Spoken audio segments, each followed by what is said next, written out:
Alors, un autre moment important, ça a été la nomination du Grand Prix 2017, et c'est le Suisse Bernard Causé, connu pour sa série Jonathan, qui l'a reçu mercredi soir, des mains de Herman, qui lui a passé le témoin. Herman qui a eu la gentillesse de nous rejoindre. Herman, bonjour. Bonjour. Alors, je vais d'abord vous présenter. J'en perds mes fiches. Alors, vous vous appelez Herman Huppen. Vous êtes né il y a presque 80 ans dans les Ardennes belges. Vous avez commencé à travailler au journal de Tintin dans les années 60, 50 ans de carrière et plus d'une centaine d'albums, deux par an. On vous doit Bernard Prince, on vous doit Comanche et plus tard Jérémia. Et alors, ce que je voudrais savoir, c'est... vous êtes un des rares à avoir assisté au premier festival de la BD en 74. Ah, j'ai fait partie du premier, le numéro 0. Le numéro 0. Oui, qu'est-ce qui a changé depuis en 44 ans? La fréquentation. Et puis, je répète un peu ce que j'ai déjà dit à cette époque. Nous étions plusieurs dessinateurs invités par Francis Grousse, qui est somme toute l'instigateur du festival. Et franchement, nous n'étions pas du tout persuadés que ça allait continuer. Parce que vous savez, c'est très loin des centres comme Paris ou Bruxelles. Je dis, on pousse le truc un peu plus loin, et puis Angoulême est dans l'eau. Vous voyez ce que je veux dire? Et c'était très loin. Les trains n'allaient pas aussi vite. Bref, c'est toute une journée pour s'y rendre. On n'y croyait pas trop. Ben voilà, on s'est trompé, et tant mieux d'ailleurs. Alors, 44 ans après, vous avez le Grand Prix. Une expo vous est consacrée. Et j'ai lu que cette expo, finalement, elle vous intéressait pas beaucoup. Pourquoi? Parce que vous n'aimez pas regarder en arrière. C'est-à-dire qu'elle ne m'intéresse pas, non, je sais très bien qu'elle existe, mais j'y allais voir surtout par curiosité, pour l'accrochage. Je pensais revoir mes travaux, non, ça fait longtemps que c'est dépassé. Moi, ce qui m'intéresse, c'est ce que je vais faire aujourd'hui, ou demain plutôt. Alors, vous êtes un travailleur acharné, c'est quoi qui vous motive? C'est une sorte d'échappatoire, c'est une sorte de drogue. Alors, ça me permet de ne pas trop être immergé dans les choses pas très... de la vie quotidienne, les conneries, les petites mesquineries, toutes ces choses-là. Ça vous met en colère? Ah ben, en colère, en tout cas, déception. Le mot colère est excessif, mais enfin, une sorte d'écœurement. Oui, c'est ça, c'est le mot, un écœurement.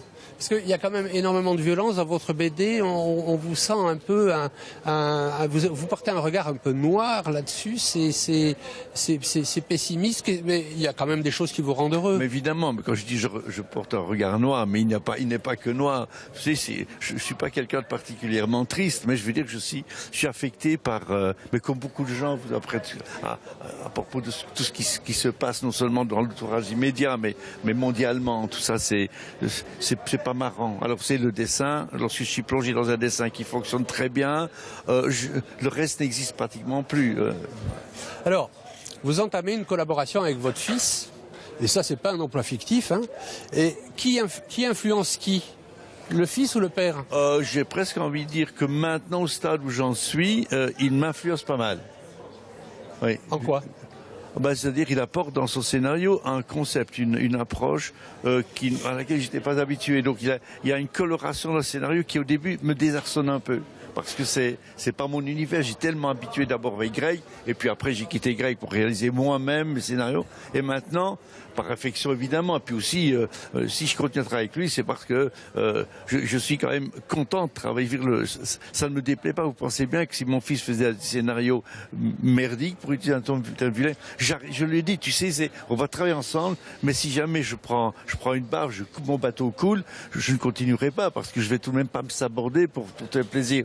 Et ça ne s'est pas passé ainsi. Bon, il y a eu pas mal de gens qui ont critiqué, c'est exact, qui trouvent quand même comment est-il possible que je travaille avec un scénariste qui n'est pas très bon. Alors c'est complètement faux. C'est un scénariste d'un type différent, complètement différent.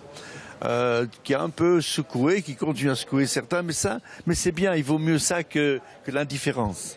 Alors, vous dites aussi, je ne supporterai pas d'être rentier. Ça veut dire quoi? Vous allez travailler jusqu'au bout? Je n'ai plus besoin de travailler depuis que j'avais l'urette. Enfin, je n'ai plus besoin matériellement parlant, mais franchement, moi partir avec une flopée de gens du même âge, visiter je sais plus quoi, dans des cars et tout ça. Ah non, surtout pas. Non. Puis je ne suis pas un grand voyageur. Je n'aime pas trop, c'est le décalage horaire et tout ça, ça manque. Et puis dans un groupe de gens, vous savez comment c'est promoteur de voyage. voyage. Non, non, non, surtout pas. Le Drupal, merci. Non, j'ai besoin de décider.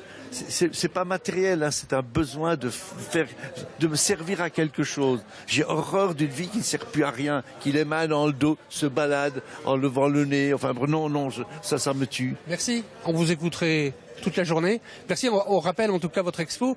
C'est pendant toute la durée du festival à l'espace Franquin. Christophe, je vous rends la manette et je vous retrouve tout à l'heure pour parler de l'endroit où nous sommes, c'est-à-dire l'espace polar SNCF. Merci encore Herman d'avoir accepté notre invitation. Monsieur.